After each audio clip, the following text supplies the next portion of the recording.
marinaBrumpton.com, and I'm going to show you how to attach a yoke to a shirt or blouse using the burrito method. I'm cutting my yoke in 2 pieces and I'm choosing white so that my pattern will not show through. On most shirts, regardless of which pattern you are using, you will find you have some pleats. That is so that there is more movement room for whoever wears it, and you could also widen that. This is really great for shirts, so if you have a broader backed kit, you could give it a little bit more movement room by extending those pleats. I'm firstly putting on the upper yoke onto the back.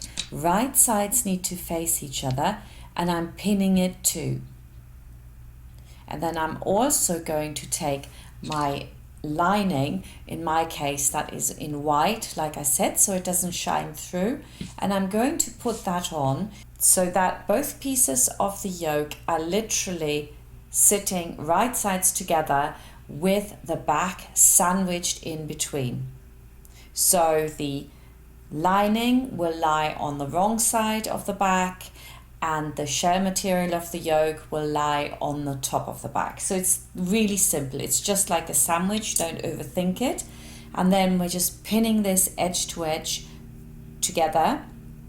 And then we're just going to sew that on first of all. It's a really simple method so that all your seams will lie to the inside. And I've already sewn it together here. And now we're going to really press that first with the back open, and then we're just flipping over also the upper material, and we're also going to press that. And it's really helpful to then just switch the whole thing over so that you can see whether you pressed it right, and if you haven't, you know, if the little pleats at the bottom, you just press it again until all the edges lie on top of each other, and that's basically it. Next step, this is where it gets really interesting. I like this burrito method because for a beginner it's very simple.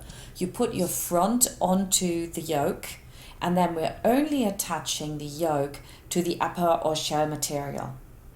So you're pinning one on and you're leaving the other one standing. And then we're going to roll the whole thing up and just sandwich it in between, and this is really cool, and you're going to see how that works in a minute. But first of all, pin really nicely the front to the yoke so that they sit edge to edge.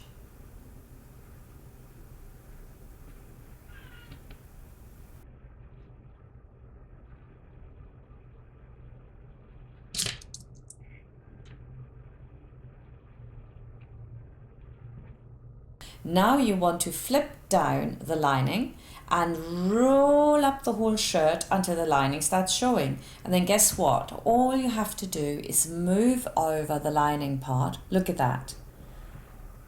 And now pin again. Just lift out your pins and pin it again. All profis, of course, don't pin it first. They just roll it up and do it. But if you've never done this before, this is the way to do it. All I have to do now is to sew across it, 1 centimeter seam allowance as ever, and then we've got a really superb finish achieved really easily. I do it slightly different in the cool shirt video, because when I do it personally, I do it like I do it in the cool shirt, but for a beginner, this is, I think, the better method, to be honest. So give it a go and decide which one you think is easier. Profis can sew it any old way they like, but I hope that you really enjoy this, and it gives you the confidence to sew this, because a shirt really isn't that difficult, but you have to be very accurate. So now it's done. All I have to do is pull out the rest of the shirt, which was sandwiched in between. Whoops, there are my little pockets. Those go on pretty soon as well. Pull it out, and brilliant. All the seams are now to the inside and it's absolutely clean. The next step is to give this a jolly good press again, just to make sure it's nice and flat before we do any top stitching. So you always want to use one hand to slightly pull it so that you don't get those pleats, and you can see it here with my left hand that I'm holding the front piece a little bit. My right hand just presses it down. Now I can top stitch. And I'm just going to use one line of top stitching. Every time you do top stitch though, you should have a fairly long stitch length, 3 to 3.5, so that it doesn't look homemade. I'm only using one line of stitching. You could line up the presser foot again as well with the edge of the, the seam. For a boy that would be better, but this shirt is a little bit prettified for a little girl, so we don't want to do that.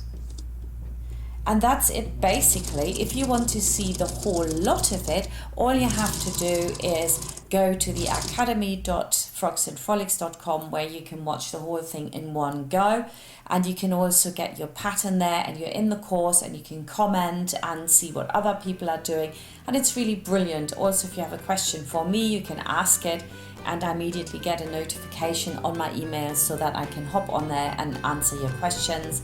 I'm also showing you in this series how to do a granddad collar. You could just see that. There are loads of little bits in here that you will enjoy. So I hope you're back next week when we're going to sew a little more from the shirt. And like I said, if you want it all in one right now, then visit us on the academy.frocksandfrolics.com. Thank you very much for watching, and I'll see you next week.